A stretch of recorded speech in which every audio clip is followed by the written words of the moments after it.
Welcome to Inland Insight with IECN, hosted by Manny Sandoval and Denise Berber. What's up, Inland Empire, and welcome to Inland Insight with IECN. My name is Manny Sandoval, co-owner and co-publisher of Inland Empire Community News. And I'm Denise Berber, co-owner and publisher also. He has a pretty impressive resume, and I don't want to mess this up, so I'm going to read it verbatim. So, David is the co-founder and CEO of Realcore Real Estate Group, a full-service property management, brokerage, and development company. He's also the co-owner of the iconic San Bernardino and beloved boba shop in San Bernardino, Viva La Boba. And he was also recognized by Assembly Majority Leader Alois Gomez Reyes as a top 30, under 30 leader in the area, in the region. And he's also a graduate of CSUSB. Welcome, David. Thank you. Hey, thanks for having me on your show. I'm so excited to be here. I should have you rewrite my resume. That was great. Thank you. I will do that for $50. No, I'm just kidding. That's a deal. Okay. So I think $50 is the baseline for everything today. Minimum 50. Everyone should be charging 50 an hour. So let's start with Realcore. So what do you guys do in the city, and what services do you provide to the region? Yeah, that's a great question. So that's a question I still ask myself. Like when I started Realcore 12 years ago, I was trying to figure that out. I think I started as a real estate agent, buying and selling houses for clients. It turned into us flipping houses. From there, it went to buying and developing commercial property. And now we're developing and doing property management. So it's just seen so many, changes and growth and services that we offer that I'm still not exactly sure how far we can go with Realcore, but it's been great so far. I mean, we manage a lot of property. We're going to start on our first development, which I know we'll talk about. And we've just been doing a lot of like community placemaking. So there's a lot that Realcore does, but it's all real estate related. So what I found impressive, though, is your basically catalog or portfolio of the amount of building or spaces that you guys own. What's that number today? Oh, man. I think we have like 75 commercial units. We don't do residential anymore. We'll get back into like maybe apartment development and stuff like that. But we got out of houses a lot of commercial property, most of it in San Bernardino. So you mentioned obviously over 75 commercial properties. What are some of the businesses that have came in? Because I think, I've heard through multiple people that you and your guys's, business have provided a lot of small businesses the opportunity to have a retail space or have an affordable, space where they can run and operate their business in downtown San Bernardino. So speak on that. So all of the businesses that we rent to are small businesses. We do have some spaces that we rent to the county, but we kind of like inherited those tenants. But anything that we rent out new, it's all small business. We're really passionate about small business. It just, if you're an industrial real estate broker, you're dealing with these big boxes, kind of boring, manufacturing or logistics. Retail is just so interesting as far as real estate goes. I get to work with some of the coolest, most creative, like up and coming brands. And a lot of them are just, hardcore entrepreneurs, they just want to make a difference in the industry that they're in. And I just love being around that energy. What are some of those businesses? I know you guys have a barber shop. I think you've taken me to that a couple times. Yeah, Barber's Club by Marky, Diverse Soul by Gus and his wife. And, they're one of the first small businesses that I ever leased to. That was actually the first commercial building that I ever bought. It was a 2-unit right in San Bernardino on E Street. And we renovated it, put a lot of money into it, more than we thought we would have to, but it's okay. We got it for a good price. And it's thriving. Both those businesses are doing great. Recently just signed 5-year leases renewing. So that's a big commitment to be in downtown San Bernardino for the next half of a decade. Yeah. But yeah, those are great examples of small businesses that are thriving in downtown San Bernardino in some of our buildings. For those of us who also are kind of unaware of what the prices of commercial properties typically range from in downtown San Bernardino, what does that look like these days? That's a good question. So it can vary pretty wildly. I think, we are pretty aggressive in what we buy things for. Some properties we paid $20 a square foot, which is literally nothing in the scheme of things as far as Inland Empire goes. Like in Redlands, you could easily start at $300 a square foot. Nowadays, that was maybe back in like 2014, 2015. Nowadays, I think you could easily pay $100, $125 a square foot. And even then, that's still below what we call replacement costs. So if you had to build the same building today, you couldn't build it. And so like San Bernardino is just such a value add type place to invest in. Like you can, if you know what you're doing, or if you know how to create additional value out of a building that like maybe a previous landlord couldn't, you can go in and make good money. Mm-hmm. Gotcha. And Denise, I think you have the next question. Oh, recently the 5th Street Gateway held grand openings for Starbucks, Del Taco, 7-Eleven, and we're excited about the addition of Ono Hawaiian BBQ. So what is your involvement with that project, and what can you tell us about the status of it at this point? Thanks, Denise. Yeah, so I've always wanted to develop property, and I would say about 7 years ago, some land across from In-N-Out came up for sale. This is before a developer was chosen for the rest of the 5th Street Gateway, before it was even for sale or the city was even considering selling it. And so I told my partners, if it's good enough for In-N-Out, it's good enough for us. So even though it was an area where, like, I don't know if you're from San Bernardino, 5th Street, right on that corner, 5th and G or 5th and H can get a little dicey. But it's gotten so much better. And, you know, we held on to it for 7 years. And finally, the city puts up the other land for sale. And I knew at that time I would have been 23. So I'm about to turn, or 24. I'm about to turn 31 into this month. So at that time I knew the city would never work with some brat kid who had never done a development before. And so I was like, all right, how do I force my way in? Okay, if I'm the next biggest property owner next to the city's land, maybe I can make my way in. And so literally in the agenda item when they were voting on it to sell the land in council, it said, anyone who wants to develop this land has to reach out to David and Howard Friedman. Howard is my dad, to partner with them and see if we can make it a bigger development. And it was great. It was nice. It was like we were getting courted by all these big developers. They're like, who are you guys? What are you know, how's your involvement? And so, you know, 2 of them out of like 7 that applied, only 2 developers reached out. One of them, I forget, but he was from Rancho. The other one was Gian Torkin, ICO group out in LA. Really just amazing guy, and just a very sharp developer. And so they ended up going with him, and we co-developed together. I mean, I was kind of riding his coattails. He was teaching me, and, you know, I was lucky enough to be able to kind of be in his wings for this development. Being my first, I had no idea what I'm doing, but he helped do all the CC&Rs. He got all the approvals. He just took me along with him every step of the way. So it's been a great experience. I feel like I'm lucky to have all those mentors around me. I feel like I've avoided so many mistakes and pitfalls. That's awesome. And so just to bring you all the way up to date, we're about to start construction on Ono Hawaiian Grill next month. We'll have a groundbreaking. Maybe I don't, you know, I'll invite you guys. Yeah, IECN. I had to look at the camera for that one. Manny's very excited about this. He said next month. All right. Yeah, get me on the calendar. No, I'll let you know. You'll be the first. I promise. Yeah, I'm excited about that. Just because on 5th Street now we have the Starbucks, there's the Del Taco, obviously the Panda Express, there is the In-N-Out, which are all fine places, but I'm excited for the Ono Hawaiian BBQ. Ono's a little more unique, yeah. Exactly, yeah. I think that's a hard food to get. Okay. Can I say? Yeah, I do want to just say, like, it wasn't my dream necessarily to develop a drive-through.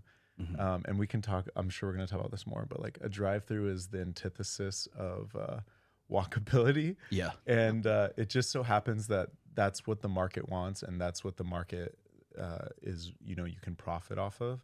But it is a weird feeling for me personally to be developing a drive-through. We can go over that more, but I thought I would bring that up. So yeah, no. So I mean, let's skip around the Sorry, BS. am I messing up your fine. your order? I was gonna say let's skip around the BS. When are we looking at this coming to fruition possibly? Is there like a period that you could give us a quarter next year or some point? I think it'll be up and running between January and March, so first quarter. Oh, That's nice. awesome. Okay. Yeah, you'll see cars going through there that quarter. Yep. Got it. Very cool. And yeah, you're correct. We will get to the walkability and discussing that and the importance of that in the city. But before we get to that, I know off record yesterday, well, not off record, but off camera and the mics here. My mic keeps falling, so if you guys see me awkwardly like keep lifting it, it's because it's falling to the floor.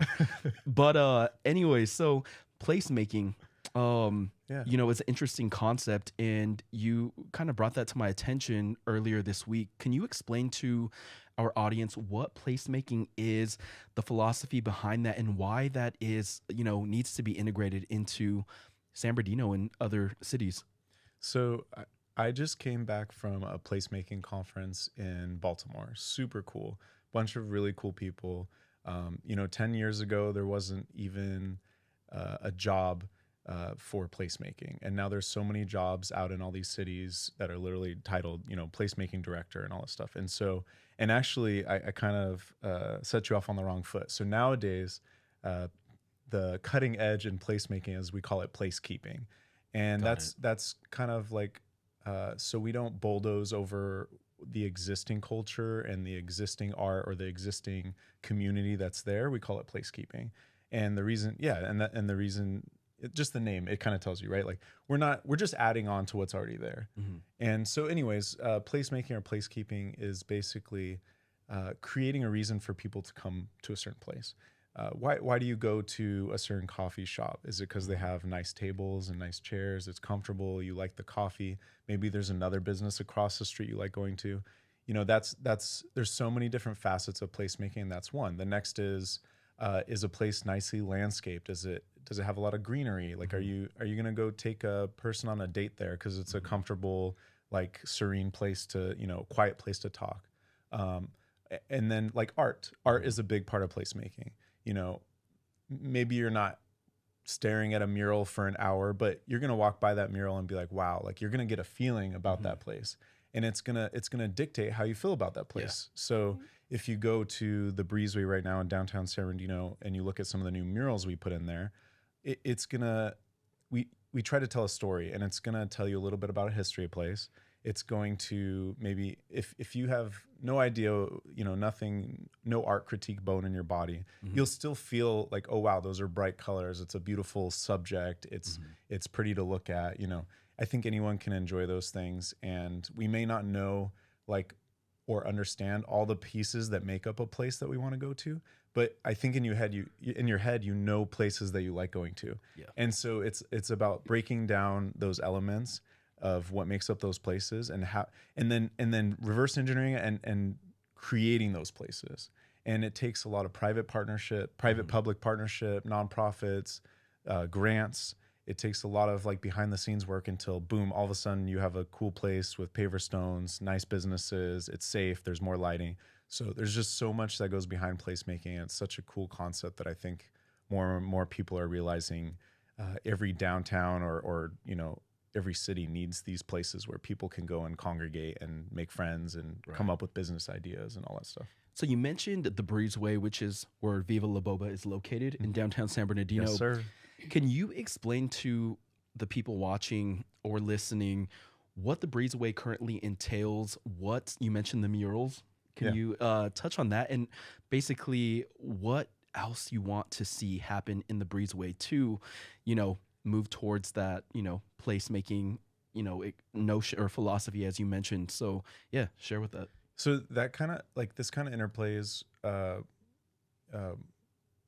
Actually, wait, can you ask that question one more time? Yeah. So it was, no worries at all. So it was basically when you talk about the Breezeway, which is where Viva La Boba is located, what is currently in the Breezeway and what else would you like to see integrated into the Breezeway to kind of, move forward in that notion of, place making? But you mentioned, what was the other one? Placekeeping. Placekeeping, exactly. Yeah, you got it. Yeah. Okay, great. So this kind of plays back to your question of who do we rent our spaces to? And small businesses are actually a great part of placemaking. And so we're very particular about who we rent to. And the reason being is like, if I rent one of these ground floor retail spaces to, say, an attorney's office, not that there's anything wrong with that. Like there's, we need attorneys for one reason or another. But if I do that, you may have 2 or 3 attorneys in there sitting there all day. Maybe they come out once to get a coffee or whatever, but you're not creating foot traffic. And so starting just on the basic level of like, what kind of businesses do you bring to a place makes a difference in what that place looks like. And trying to get, we call it a tenant mix in the real estate, like the more formal world, is what are some businesses that have synergy together? Can you go get a haircut and then go get a drink and then maybe go to the movies afterwards? Or is there 5 coffee shops right next to each other? And you're like, okay, well, I have to make a choice. I'll just choose all of them, actually, if they were me. But you too, I know you too. But I think I'd like to see more restaurants in the breezeway. I'd like to see more food is always good, more entertainment type stuff. People are, especially like our generation, they're looking for more experiences. Right. So experiential retail is definitely a term that's being thrown around a lot. And then just businesses that work together. And also like when I rent to businesses, it's can you pull it off financially? Are you a unique business? Like, do you answer that question of what makes downtown San Bernardino unique? And then 3, do you love San Bernardino? Like if you can't get behind, hey, I'm gonna have to deal with a few issues here or there, but we're gonna work together and get through it as a community, then it's not gonna last long. So I think I heard at some point there was a restaurant coming somewhere near by the breezeway. What happened with that? Do you know? That's still a possibility. Okay. I don't want to like reveal anything too yet because like it's still in talks. I don't have like a specific concept yet. I don't have a specific person yet. Yeah. But there is a tenant in one of the buildings right now that wants to expand on his business and open a restaurant there. And the idea maybe someone will see this and want to be an investor. So I will say it. We want to come up with a concept where we're getting students from like San Bernardino Valley College because they have a really great culinary program here, and they get a chance to open or be a chef at this restaurant. Yeah. So, where else do you know of a place in the Inland Empire where you can go and try food from like up and coming chefs? I can't think of a place. No, but I remember that was something kind of like that the Art Institute used to do almost, but obviously they were like nearly an unaccredited school, I think allegedly. That's awesome. Yeah, we can I want to take that a step further and be like, okay, every time you go here, your experience is going to be unique. I'm not saying it's always going to be great, but it's a great place to go have conversation and try something new and experiment. And so that's the kind of stuff that I want to see happen here. I will say that I have tried food from San Bernardino Valley College, the food truck, and it's a 10 out of 10. Yeah? Almost every time. I feel like they haven't missed with me yet. Like the chicken sandwiches, 10 out of 10. Their street tacos, 10 out of 10. Let's go. And I would know, look at the color of my skin. I'm just kidding. Oh, no. But you mentioned walkability, and I believe Denise has the next question. Yeah, so one common element of cities that have had successful downtown renovation is a walkability factor. So how do you feel that it plays into what you're trying to do here? Because San Bernardino does have the infrastructure for it. It's perfect, really, when you think about it. Yes. It's very walkable. It's just the safety issue and the fact that there aren't very many people walking around San Bernardino right now that you want to be hanging out with in the evening time necessarily. So how do you think we can start to improve that so people will want to come to downtown San Bernardino and want to walk around and have a variety of businesses to shop at, to eat at, and hang out in the area? I love this question. I hope all the city council members watch this video or listen to this podcast. I'm gonna teach you the secrets to a walkable downtown. It's simple and complex at the same time.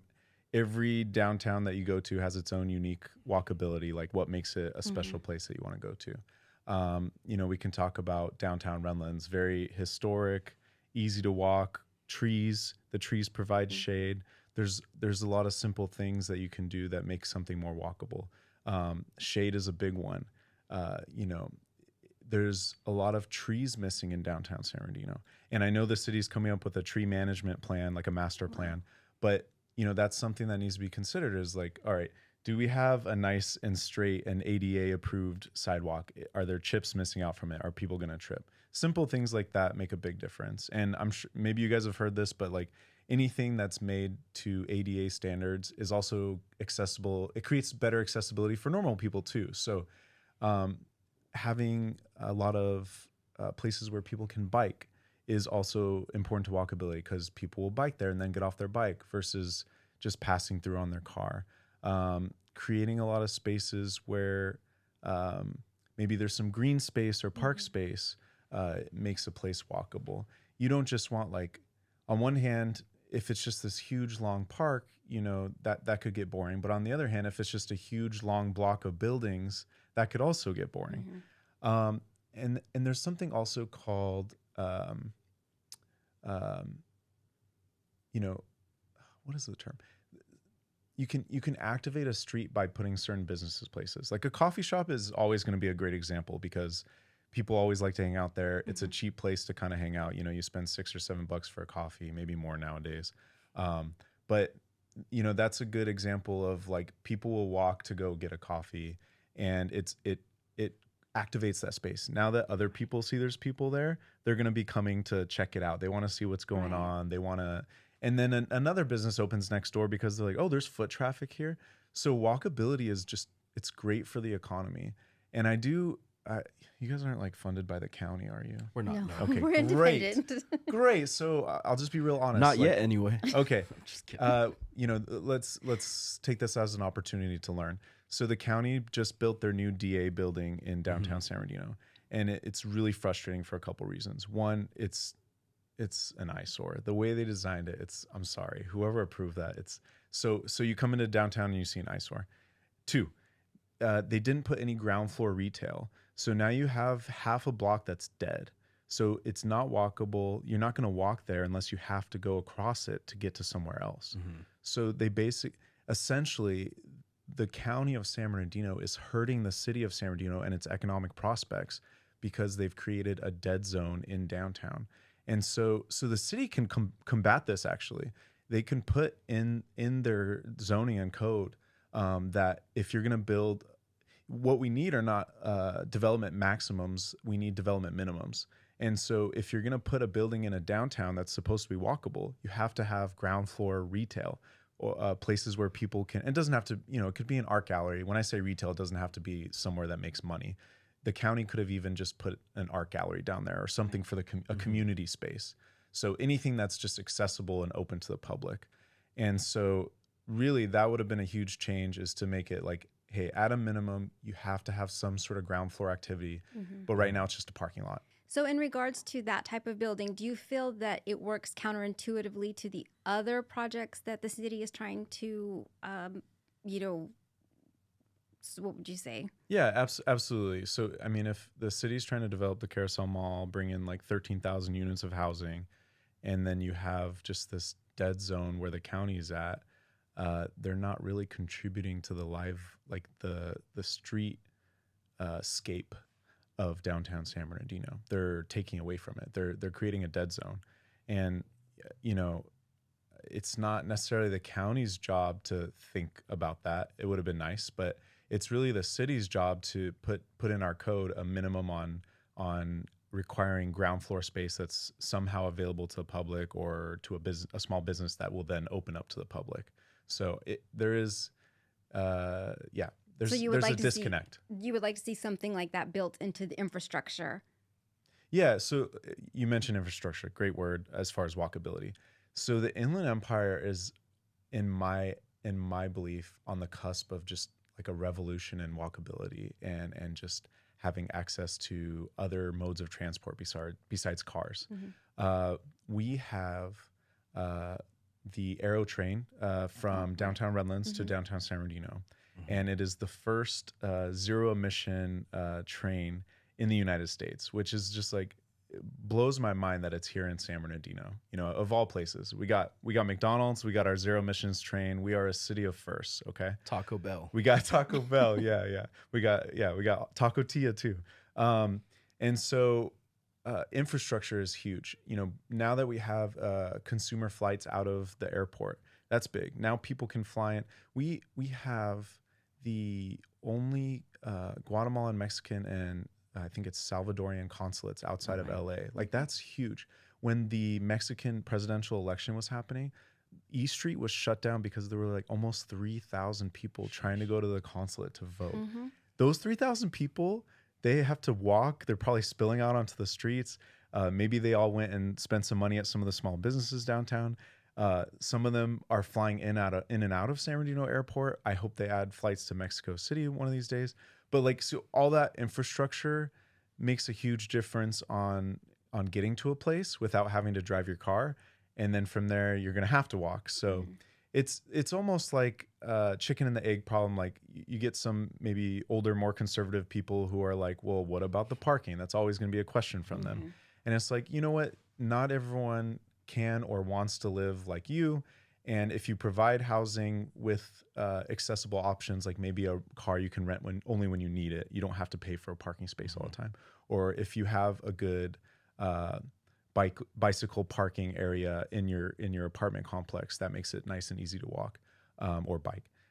So if you offer these amenities and kind of take away the ability for people to have cars, but make it, if you can have a grocery store within 10 minutes of walking, if you can have your coffee shop, maybe now we have a hospital in downtown because of Loma Linda. So like if you can get all those life's necessities within walking distance, that's also a part of walkability.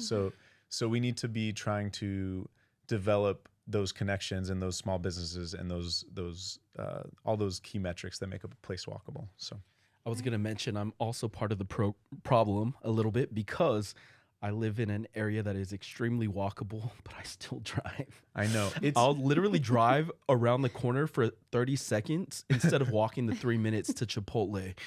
Sometimes it's a California culture problem, man. I mean, it's comfortable in our cars. We got air.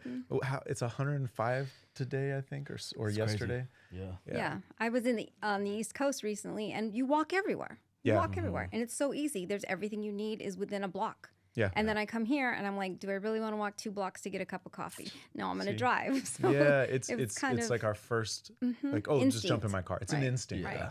But it's so nice to be able to walk and get everything you need within a block or 2. Yeah. Especially when it's not 100 degrees outside. Oh, yeah. So. Well, even better. Go back to the trees, right? If you had trees to give you shade, you'd probably walk more, right? If it was a covered path. So, yeah. I do see in like downtown San Bernardino, I do see people walking often, but it is kind of limited to the business community almost. So I do hope to see more of that moving forward. So. I think that's the seed. That's where it starts, is you get businesses who want to be close to each other, not too different than like, tech up in San Francisco.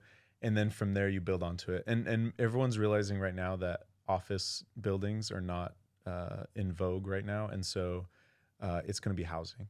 And so every downtown, whether it's like a small downtown, like tertiary downtown, like Redlands or like San Bernardino, or a big downtown like downtown LA, they're all grappling with, we need to build more housing or we need to convert these offices into housing. So, and that's what makes a downtown sustainable, is people walking, spending money. Yeah. Gotcha. So David, I know you kind of spoke out at a couple council meetings. I think it was actually, there's been a few of them actually, but one in particular was about property business improvement and or the property business improvement district. Yes. Can you share with our listeners and readers what that is and what that means for the city? Okay, so I mean, there's a reason I started a boa and coffee shop, and it's because real estate, I think to most people it'd be like doing trigonometry. It's not always super interesting, and so a PBID is one of those things, but it's really important. I like to use this kind of reference to get people to understand what a PBID is. If you have a mall and the mall owner wants to increase security or increase the cleanliness of the parking lot, all they have to do is say, yep, we want to pay more to do it, and it's done. Okay. Now, if you have a bunch of small property owners and a bunch of small businesses all in a downtown, and that's usually how downtowns are, if someone wants to pay for security, they are paying for it all out of their pocket. Maybe they only own 1 or 2 buildings in downtown, or they're just a business in downtown. They don't even own a building. And so now that $10,000, $12,000, $15,000 a month, they have to come out of pocket. So realistically, that doesn't happen because it's not affordable. So with the PBID, it's basically a bunch of property owners and businesses that get together. We tax ourselves. A lot of cities and governments will participate, especially if they're in the boundary of the PBID. and we will use that money to make it more equitable for all the property owners. So now it's like, okay, now everyone in this boundary pays $300 a year.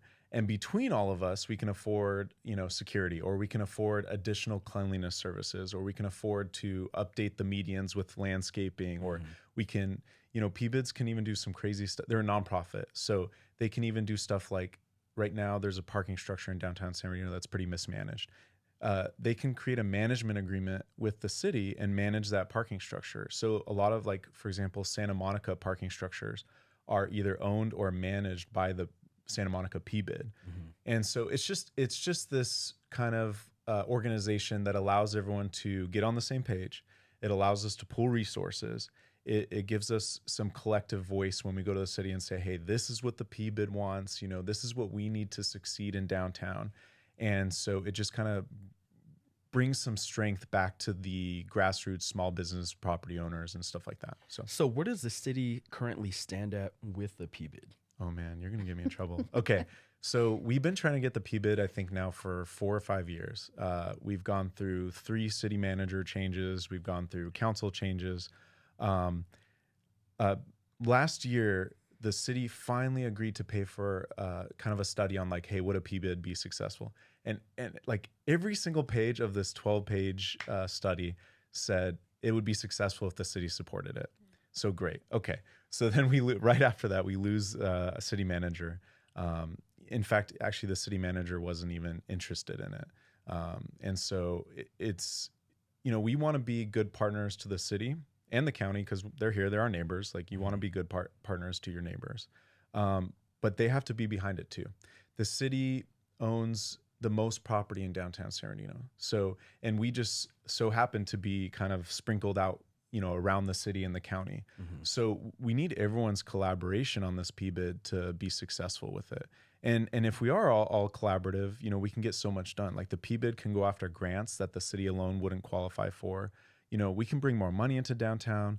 The PBID is another, like, your Chamber of Commerce is typically supposed to go out and, like, woo business or, like, maintain and keep existing business. We can add on to that. We can be like, hey, we have this cool PBID. This is how many streets we cleaned last year. This is how many homeless people we helped get services last year. We can add to that positive story of San Bernardino and just be another good kind of, like, branding opportunity for the city of San Bernardino. Like, hey, even the business and property owner community is putting their money where their mouth is. We're paying additional taxes because we want to make it a better place. Yeah. And so it's a partnership. So I'd love to see the city. The PBID is still not formed. Everybody's telling them they should do it. The only thing holding it up is politics. So I do have a meeting with the city manager in August. So I'm hoping that she is receptive to it, and we can make a case, and hopefully she will work with us. And it's a give and take, and we're gonna. We've been giving and giving, and we want the city to kind of also put in. They've been giving grants and stuff, but, like, we just want to be good partners with the city. So I have listening to you, a scenario popped into my head. Yeah. If you were the city of San Bernardino, I think they're about to fully acquire the Harris building. Yeah. Soon, within the next couple weeks or so. I think they that's don't what own they it were yet. saying. Right. Yeah. So what would you, if you were the city, what would you be doing with that building in the months or years to come? Well, what I would do first, because I commented on your Instagram about protecting it. That's why I'm asking. Yeah, I got you. Yeah, very strongly opinionated. So, like, okay, we manage, back to RealCore plug. So RealCore, we manage a lot of properties. Some companies do ask us to manage vacant properties. So in the immediate term, they really need to, like, have a daily walk of the property, the perimeter. If something's broken or a piece of plywood is removed, they need to fix it. It's a problem that needs to happen or be solved immediately and every day. In the coming years, that's a tough building. So other investors have been interested in it. It has what we call a deep floor plate. And so because it has such a deep floor plate, getting natural light to the center of the building makes it difficult to be converted into housing. You would basically have to bore, like, a hole down the middle so it becomes economically infeasible to turn it into housing. It would make a great museum. It would because it's dark in the middle. Museums don't have a bunch of windows, right? It'd make a great museum. It would make a great event space. You know, we lost our what is it? Not our conference. What do we have in downtown that we don't? Oh, the convention center. We lost our convention center. It would actually even make a great new city hall if the city, you know, wanted to do something else with our current city hall. I'm not trying to set them down a different path. That's already somewhere we're going. But it's already controversial. It's already controversial. But it could be a really cool asset to downtown. Like I mean, now that they're getting it donated, right? It's like they're getting a present that they have to spend a lot of money on, but it's worth it. They didn't have to spend money to buy it. So spend all that money you would have paid towards buying it, towards fixing it up, revitalizing it, get its historical features back. Like if you've seen some old pictures of that building, the window, it's just gorgeous. It needs to be like a showcase of when you come to downtown, this is part of our history. Right. So, and it also just caught fire this week. So sheesh, man. Were you waiting the whole time just to I was. You're like, Although they did say the fire was not as bad as it looked. So that's a positive. It looks pretty bad with the It did 30 look bad. fire trucks lined But up. they on said the it was not straight as up. bad as it looked. So. Denise rumors did spread attend. fast like fire. Yeah, but Yeah. it's fine. So Denise, I think you have the next question on art, right? Yeah, we touched on this a little bit on the importance of art. Yeah. So what do you feel the role arts play in downtown revitalization and the walkability factor, everything? What do you feel the art brings to that aspect? Yeah, so I love artists. I feel like they're hardcore. Like these are people that you know, have just a creative soul, and whether that's just through their life experience or they just happen to think a different way than most of us, or they put in the hard work to develop a certain, you know, type of art and skill, expertise. They are just like hardcore people. Typically, like, and it's unfortunate that this all ties into gentrification, but it does, and it's important to mention. But it's unfortunate that typically when a downtown or like an area is depressed, the first people to move in are usually artists, because rent is cheap, because you know, they have a canvas to be able to work on that maybe people aren't, you know, they're not like, hey, stop skateboarding on my street, I'm already here. Like they don't have that pressure from the outside to not be there. But what happens is they tend to beautify the area and then they get kicked out. Right? Yeah, they get pushed out. So it's tough. So like, but there's so many great things trying to counteract that in San Bernardino. So like Just SB is trying to counteract that. Right now there's Making Hope Happen Foundation is trying to come up with a co-op housing model, you know, for including artists too. Like, so these people can afford to be homeowners and stay in the city.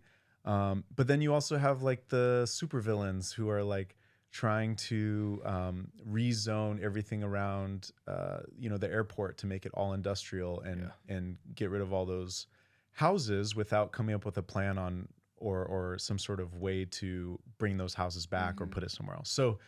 So artists are just like these hardcore, very tough people that bring so much life to a downtown or to a city that it's hard to put a value, especially a dollar amount, on the value that they bring to a downtown. You know, I feel like an artist myself when we get to look at a building and it's ugly and it's downtrodden and it's falling apart and we get to turn it into something beautiful, I feel like an artist. And so I really relate to them a lot. And maybe not every artist feels the same way. They're like, well, you're a developer. But I think maybe this is my chance to mention publicly, like, I think there are a lot of different types of developers. And I hope that when history tells my story, I'm seen as one of the good ones. But you know, there's the developers that will put a warehouse in your backyard, like that's happening in Bloomington right now, and they don't give a, can I say? You could say dang. They don't give a dang. They don't give a dang about the people that they're affecting around them. And then there's developers like me, who there should be more of, that are trying to bring in and support small business. And the money that we're making, we're putting back into our community by paying artists to do murals. Or we're using that to expand on the beautification that we're already doing, and or we're providing free or, you know, cheaper spaces for artists, you know, in the first place. And so it's just, that's the kind of development we need, and it takes a partnership, like I was saying, partnership with the city and the county and all that stuff. Artists are a big part of that revitalization too, and almost like the country treats veterans is like, all right, you come back and we don't care about you anymore. It's like they do all this hard work and then it's like they get pushed out. And so we really need to, like, the city especially needs to take a good look at that and see what they can do to counteract that. So That's a perfect analogy right there. is it? Okay, great. Awesome. Yeah. There's two things I want you to plug, though. We're discussing the murals. I know there's going to be a ribbon cutting coming very soon. When is that? So August 12th from 6 to 8 p.m. You can meet us at Viva La Boba. It's 455 West 4th Street, San Bernardino. We're going to be giving out, I think, up to 100 free drinks, 100 free tacos from Fire Moriscos and Wings. We're going to have live music, and we're going to be doing an unveiling of 2 new murals in downtown. Super interesting stories behind them. You got to come. We'll tell you about the history. You can meet the artist. You can kind of learn about maybe other future projects that we're about to do. And the mayor will be there.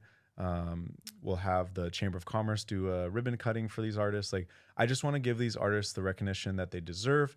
Hopefully, I know it feels like, you know, we're putting on a clown show to kind of like get some recognition, but and, you know, not all these artists like to be in the public eye, but I want this to hopefully open more doors for them. And so, yeah, I hope a lot of people come join, have some fun, have some food, listen to some music, look at some art with us. And hopefully these artists get some more opportunities from this event and just kind of shaking hands and rubbing elbows or whatever the term is. Very cool. Awesome. And for you joining us today, taking time out of your busy schedule, we'll make sure to plug that a few times before the event. We will be there. Yeah, for sure. I'll get you guys a flyer too, so we can spread great. that out. The second thing I want you to plug is, you know, because you mentioned you are developing it's your first development, the Ono Hawaiian in San Bernardino. Yeah. There's also something you're working on in Redlands. Second Viva location. Oh, wow. You do a lot of heavy lifting, Manny. I don't have to do any work here. Thank you. Yeah. So we are opening our second Viva La Boba location in our beloved city of Redlands. Tansu, my business partner, the love of my life, the most funniest, best, beautiful person in the world. She'll watch this. So yeah. She is my partner in that, and we're so excited to be opening to the Redlands community. We both went to Redlands High School. She grew up in Loma Linda, like right on the border of Redlands. We live in Redlands right now. And so, you know, after we opened something in San Bernardino, we were like, you know, we just have such a tie to the community of Redlands. And that's what Viva is all about, is community. You know, we want to be a community space for people to, you know, meet up and do their thing. And so, yeah, we're just so excited to expand into another, you know, place that we feel home at. And San Bernardino is going to keep going strong, and we're just, you know, we'll see what the next city is. But yeah, Redlands is next. No specific time, maybe like August. Gotcha. Yeah, I know I've been not necessarily hounding, but I remember, you know, I think dates off. Obviously, this we've had many conversations about it off record, but dates change. So change. I'm excited. Working with contractors is always tough. Yeah. What's really cool about that, though, is it's a pretty historic building too, though. It's the old skate shop, which I think so many people know where that's at on Orange. Yeah. Yeah, you can say like the band skate shop, and most people will know if they're like over maybe 25. Yeah. And or you just say across from Trader Joe's. Yeah. So super easy to find. We can't wait to be open and welcome all our guests. Yeah. So that's great. You know, let's bring it back to San Bernardino, though. Let's do it. So just to kind of wrap it up, so San Bernardino obviously has a ton of history and initially was really formed with all the elements that would make a successful city, you know? And so what would you say is, you know, why is the answer always small business, and why is San Bernardino so unique? Yeah. Wait, is this the question that I created? I think. Well, we kind of talked about it back and forth. Yeah. So, I mean, why would you say? Did you get stumped on something that you wanted to discuss? I just was like, wait, I really recognize this one. I promise I read it. Okay, so let's start with why it's so unique. San Bernardino in general, yeah. So, like, why it is the way it is, or why the city in general is. What separates it from the other cities in the area? Well, you know, I think initially because we had Norton Air Force Base, we just had so much life in there, and but when that was removed, we lost a huge economic driver, and now we're having to fill those gaps with something else, like small business. Right. And so it just has so much potential because of its location. Like, we're surrounded by the mountains. We're an hour from LA. We're 45 minutes from Palm Springs, 40 minutes from Big Bear. Like, you can't, when they say in real estate, location, you can't get any better than San Bernardino. San Bernardino deserves to be a bustling, busy downtown where people go to work, to hang out, to go get some entertainment and stuff like that. So there's so much potential. It's insane, and it's just a matter of investing. It's not just small business that is mostly the answer. Like, we need to support small business, and when they grow and get bigger, then it makes more room and more jobs for other small business. If you have say like a big office building, all those people maybe want coffee, right? That big office building creates opportunity for small business to come in. So like, as you get these 1 level, 2 level, 3 level businesses, it creates other businesses that fill in the gap. So small business is always going to be the answer, and we just need to support that. We need to fund it.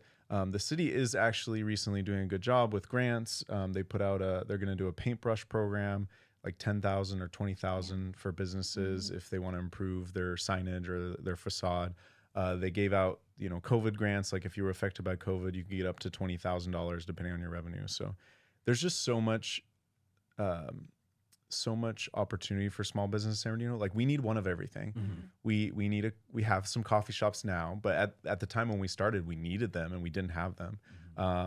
We have the Barbers Club, which is a barber shop, but and this is nothing against Marky. He's a Hispanic man. We need a Black-owned barber shop. So even though there's a barber shop in downtown, we need more.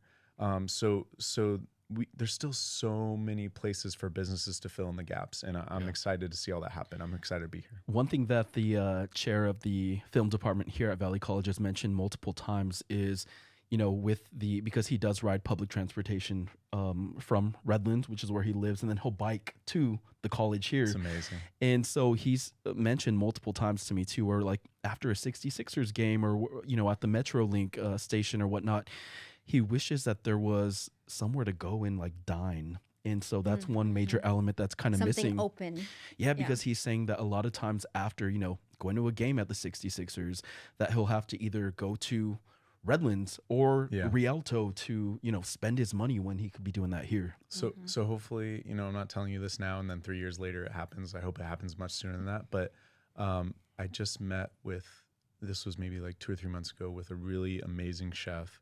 I literally almost cried eating his food in my office because I was like, I have never tasted something this good in the Inland Empire. And he loves San Bernardino. He fits those criteria. He's got the money.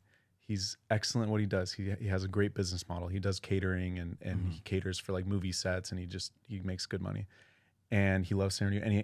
And if we can bring that good food down here, it'll change the game. We don't have any really good like dinner eateries, bars, anything like that. I think when most people hear the word bar and grill, they think of like an American bar and grill, like Chili's. Commercial. No. This is like, tartare with a cilantro sauce on top that was all homemade and like custom made. This is not a chain, nothing like that. This guy's an amazing chef. And I really hope it works out. We're trying to do everything we can to get him into one of our buildings. It just goes back to like, we need help, we need investment. It's not cheap to open up a restaurant, especially a full restaurant. And so, but I think when one happens, it will bring more. It's like, we always see it when we fix up one of our buildings, all of a sudden the neighbor starts fixing up their building. I don't know if it's like a keeping up with the Jonases thing or what. It just I think we'll start to see a chain reaction here. Yeah. Gotcha. Well, David, thanks so much for joining us again on Inland Insight with IECN. Everybody who has watched this entire episode, Denise and I thank you so much for joining. Thank you, and Denise. we will see you next time.